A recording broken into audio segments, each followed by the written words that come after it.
Hey guys, welcome to the Dawg on It Trucking Podcast. This week we've got Mr. Randy Badiuk and John Farquhar. John, can you take a sec and introduce yourself to our listeners and viewers? Sure. I'm John Farquhar, and I own Summit Risk Solutions, and got 40 plus years in the trucking industry here now. So I have taken Summit Risk Solutions, and I specialize in providing transportation risk evaluations for transportation companies, help them better understand what they need to know, what they need to understand and deal with on a daily basis. Cool. Mr. Randy, first time we've met actually. So Randy, tell me, I know you are a hazmat guru or dangerous goods phenomenon, but besides that, what else do you do? Well, thanks for having me. My name is Randy Badiuk. I operate CDT Strategies, and similar to John, I've been in the industry close to 40 years now, and dangerous goods and bulk liquid is my background.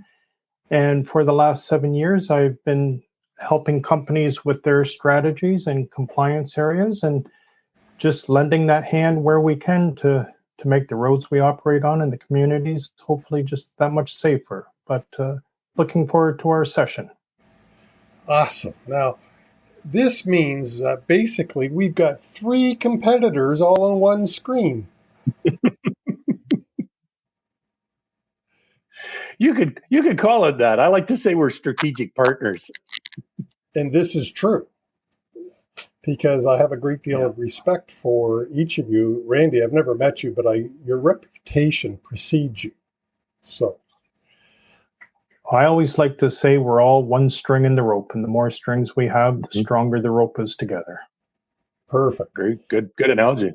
In today's conversation, we're going to be talking, I kind of equate it to driver files. So the importance of a road test. Why do you need a proper orientation, the cost of turnover, wherever the conversation kind of leads us, but that's what we're throwing against the wall.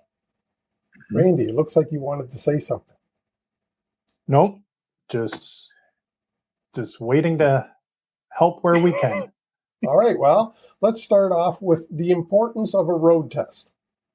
Why in the heck? And Randy, I'll let you go first on this one. What the heck is so important about a road evaluation? Well, I think the road evaluation is a true look behind. However, I think we've all seen carriers and situations where the road test is generic at best. We've all seen road tests that are completed and it has a checkbox beside it. What does that mean? They were good, they were average, they were skill set. Was the road test 5 minutes, 5 hours? And based on a lot of the experiences that I've seen, I sort of changed my thinking a bit down to 3 elements. Number one, I started a numerical scoring system using 8 as the baseline. If you were acceptable, you're at 8. That way, when the applicant was a little higher skill set, you could bump it up to a 9, you could bump it up to a 10, or likewise, if there was an area of opportunity, you could pull it down to a 7 or a 6. So it put a little bit of a heartbeat to the page where you could look at it 6 months later and say, oh, this driver has that opportunity to get better here, or they were stronger in this area. That was part 1 out of the 3. And part 2, I sort of like to see the road test unique to that carrier and break it down by the route. So if you have a route that is 80 kilometers long, 50 kilometers long, break it down the scoring of that turn right out of the yard. You're going through a school zone, you're getting onto a highway, and score each leg of that road test separately. So you could see if there's consistent areas where there's weakness or strengths. And finally, I sort of thought it was interesting to potentially use a dash cam during the road observation So when you get back to the terminal, you have that opportunity to review it with the driver where you can say, this is maybe what you could have done different, or this is your strengths, as opposed to being a little distracting in the cab while the observation's going on. Awesome. Thanks, Randy. John, can you add? Oh, well, geez, it's hard to add to that because Randy's good at this, I have to admit. But probably the biggest fall, Randy kind of touched on it right at the beginning, was carriers aren't going far enough to evaluate those drivers. You know, all the points that Randy touched on are things that should be part of their everyday process when evaluating a driver. They're not taking into account the areas and regions, the environments that that driver is going to operate in. So, you know, it's a 15-minute road test rather than something that should be 2, maybe 3 hours long.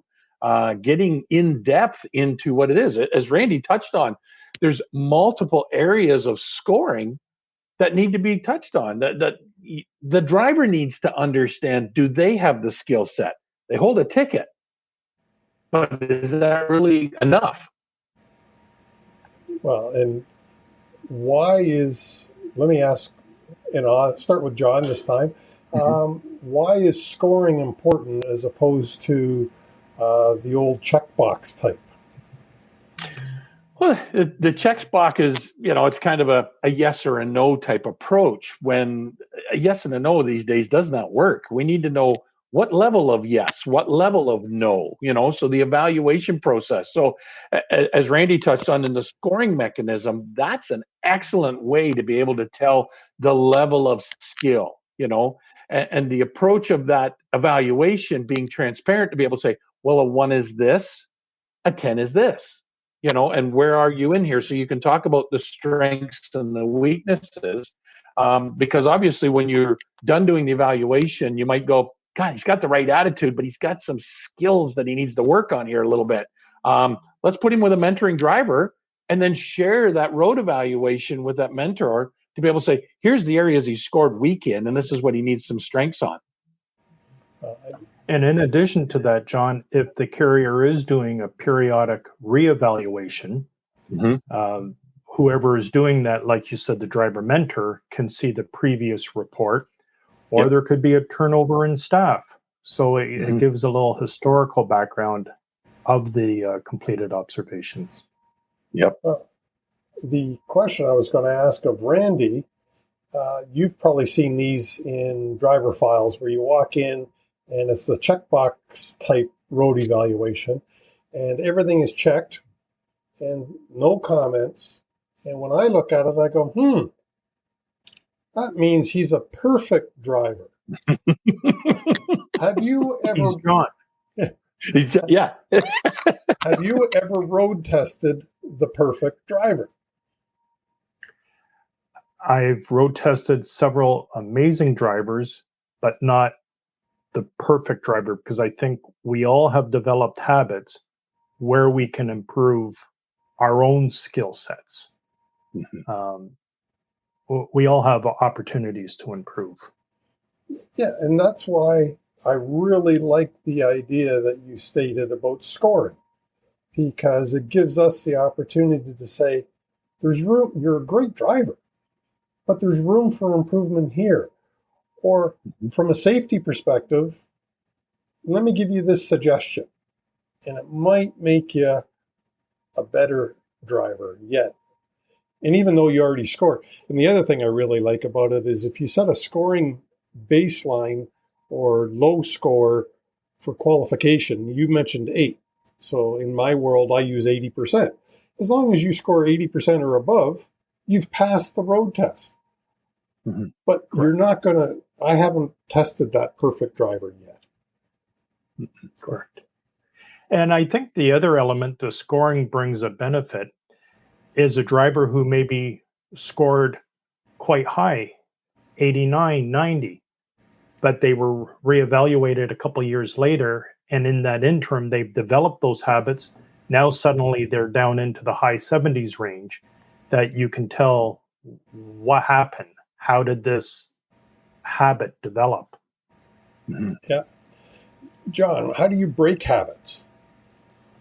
And sorry. Well, my grandfather used to use a big stick. That seemed to work on me a little bit. But yeah, um, it's coaching. It's mentoring. It's bringing to the driver the awareness of what the habit is, talking about whether it's a good habit or a bad habit, and what we need to curb the behavior.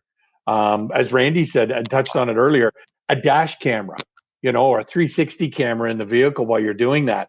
It's amazing what you can pick up, especially if you can see what the driver's doing while he's operating the vehicle, the different things that are just habits, and then show them what they're doing.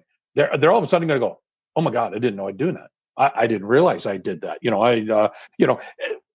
The pandemic is a perfect realization of the habits we have. How many times do we touch our face in a day?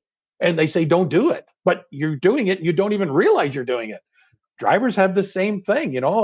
I know one of my habits was 10 and 2 position on the steering wheel. And, I would hold it at the 10 and rest my arm on a gear shift. Didn't have 2 hands on the wheel. I thought I was a perfectly good driver. Not a problem. But when you needed to make that evasive maneuver, you realized all of a sudden you didn't have full control because you only had 1 hand on the steering wheel. So things like that, you don't realize it until it's brought to your attention because you're thinking, I don't have any bad habits. Everything's good. Haven't had a crash. I'm okay. Okay, I thought Randy was going to add something there. Well, I think, again, when drivers are used to driving a specific unit and they change company, suddenly now mirror positioning is slightly different depending on the make and model of the equipment. Transmission could be a little bit different. Just the whole environment within the cab, they have to readjust themselves to that new environment. And I think there is that period in there that it just takes to change those habits. As you said, John, driving with 1 hand on the stick, you just did it for so long that that was culture. And I now have a question about dash cams, since you both mentioned dash cams. Randy, how do you use dash cams? Well, first of all, address the question, are they important or not? Should every company have them or not? And then how do you use them? I personally feel every truck should be equipped with it. I believe, take the incident situation away. Just for every day, it would help the supervisor, for lack of other words, of the driver, be able to monitor what they're doing, whether it's turning in the right corner going into a customer site, as opposed to going around the block and following the path. Just following some rules and operations that you can monitor the activity of the driver. You can, lane positioning. If on the multi-lane road, if your company procedure is stay in the right-hand lane, regardless of speed, you can see that driver's behavior with or without a collision. You're just looking at overall. And for the drivers that are following the expectation, then it gives them validation as well, that I know as a driver, the company is seeing I'm doing what they say they want me to do. Right. John, first of all, do you believe in dash cams or not? Oh, huge fan of them. I have one in each of my personal vehicles. I wouldn't drive a vehicle without a dash camera now. The evidence that it provides, the information, coaching opportunities, unbelievable. And all the travels that I do, taking some of the footage out of my personal dash cam just to show my wife and my kids that look what happened in front of me here earlier this week, and see the incident and talk about how we avoid these situations. So in a commercial vehicle, I think it should be mandatory. Not for the sake of watching after the driver, but to be able to, there's many opportunities we can exonerate the driver. The driver is the first one to get accused when a third party does something incorrectly in front of them, but there's no evidence to prove otherwise. So this is a big help. And then secondly, it becomes a huge coaching technique. as Randy touched on, being able to share that with a supervisor, or, with the technology that's there today, we can see it live, real time. There's no ifs, ands, or buts. I can be logging in and see what's going on out the front window immediately. That's if you have, so there's two different types, or as far as I can think of, two different types of dash cams, the cloud-based and the SD card. Correct. Do one of you want to tackle, and I'll throw it to Randy, but do you want to tackle what the heck's the difference? And if you had a choice, which one would you choose? Well, I think my obvious choice would be the cloud-based one. It has virtually limitless capacity, where the SD card is just like our old cassette tape in the car. You only can put so much information on it, and 16 and a half songs and it's full. And I think there are numerous stories out there where unfortunately the SD cards were full, they weren't purged, although the camera was operating, then you lost the opportunity or the value of what that camera provided. Plus, I'm going to use the word nuisance in a positive way, of having to continuously purge the card. So I think cloud-based is, and it's more accessible to the individuals who are back at the terminal. John, what would you think? You definitely get that real-time ability with the cloud camera, whereas the SD card, if a driver says, hey, I had an incident and I caught it on camera, you're not going to get to look at it until he gets back to the terminal. We take that, download the footage into your computer and look at it from there. So you have a lag time by all means, but most definitely the biggest problem that we do see with the SD is Randy hit on it. It's, not maintaining it properly. Next thing you know, it's full and you've overwritten so much information that it's no good to you now. So, SD card cameras were okay. Not to say they were a bad thing. They were okay before the cloud came in, because that was the only way we had. But now that we have cloud-based and real-time, it's almost like, why wouldn't you? If I had a fleet of even 4 trucks, I'd be going, no, we're going cloud-based. We need that information now, because I want to defend you, Mr. Driver. I want to prove that you're doing the right job here. And at the same time, if you, pick up a bad habit, we want to talk about correcting that behavior immediately. I don't want to wait until a week down the road when, well, now we've had a crash because of it. And correct that behavior for the positive reasons. Correct. It's not just in the event of an incident, it's to prevent the incident. And it's why we go to the chiropractor, to align things before it gets too bad. Well, and with that opportunity, you get to take that information and share it with other drivers, to be able to say, hey, a learning opportunity for everybody, not just that one driver. So, yeah. And I just realized we didn't do a test before we did this. I hope I'm capturing everything correctly. Hey, the other thought I had, so Randy, you already hit on formatting of the SD cards, because if you use the SD card type, you've got to go out on a regular basis and format those damn things, or else, as you said, they may not be there.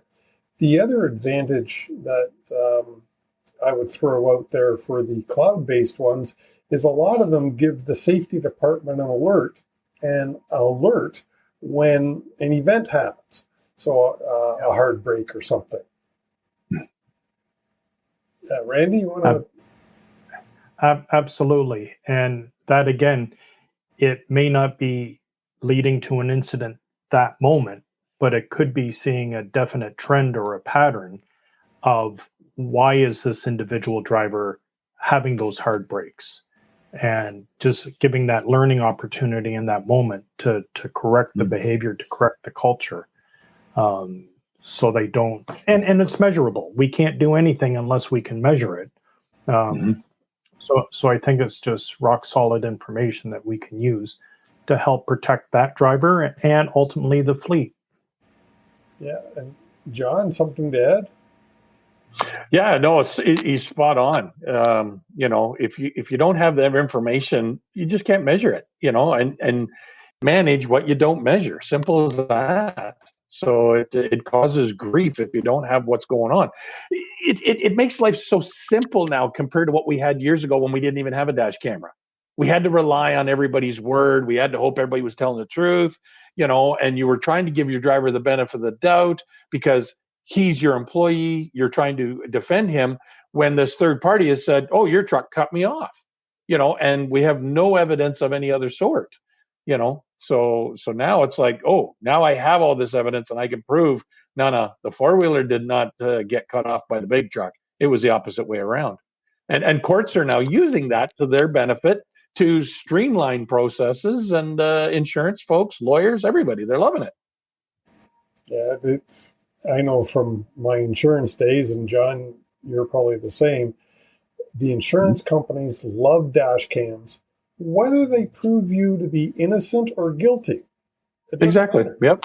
They love them because if you're guilty, their experience says, hey, the sooner we close this claim, the less it costs us. Yep. So if we're guilty, let's pay it out and get rid of it.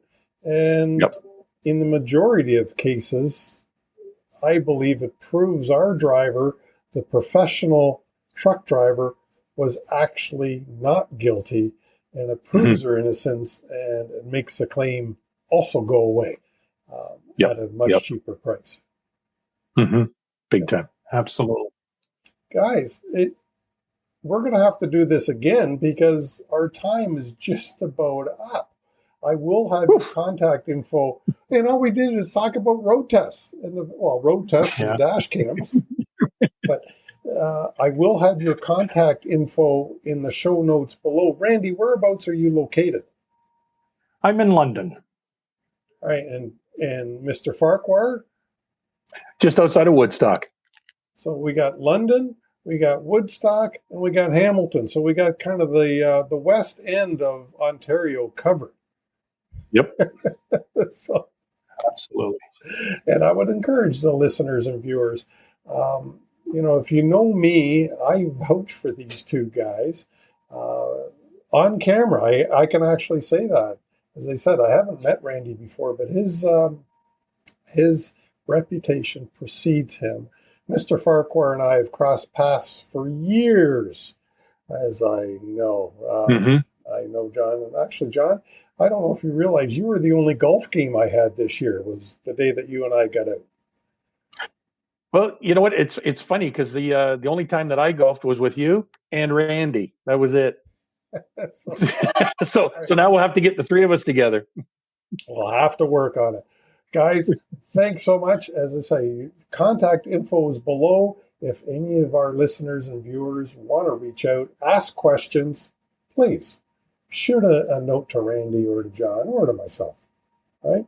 That's it for this week. Safety Dogs out. Thanks, Chris. There. Was that painless? Absolutely. That was only 23 minutes, but I thought if we got going.